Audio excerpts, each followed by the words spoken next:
Well, here we are again with the canvas, and as you can see from last time, the end of the inner apron is now fastened with the herringbone stitch running back and forth.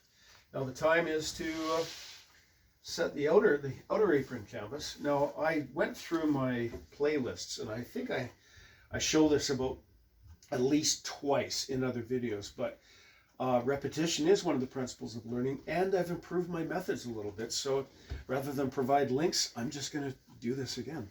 So again, the roll of pre-ripped canvas at 5 inches wide. So what I'm going to do, in past, I used to tuck it in single width and then mark it coming up against the crease, mark it up with the chalk to see what angle it was at, and then cut at that angle. But I don't do that anymore. I lay it so it's overlapping the fold there by a couple of fingers-ish. It's not precise.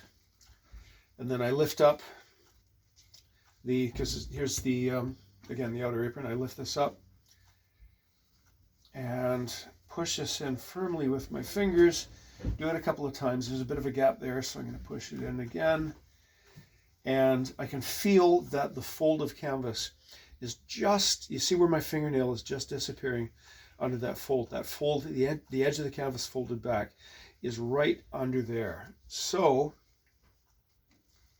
a couple of pins.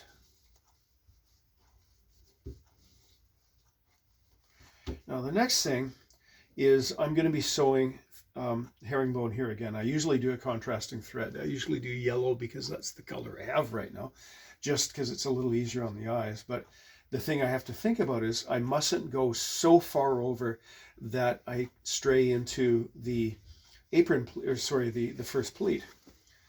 Now there's the first pleat right there, and the edge of the first pleat, see I have a pin, edge of the first pleat is right there. I'm sticking it through. And that's really close. That's cool, because sometimes it's an inch or so back. I don't know if you can see, I'm highlighting the pin by putting my finger behind it. So that means that the edge of that pleat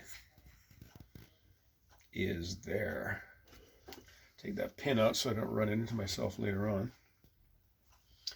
Great. So what I'm going to do now is I'm going to start sewing from here, and then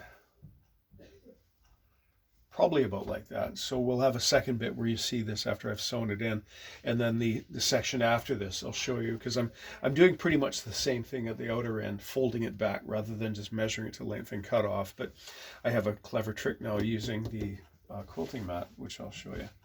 So there we go. So from here I sew this in, and then I'll sew this, and I guess that'll have to be a different video too. And I'll just, yeah, there we go. Okay, thank you.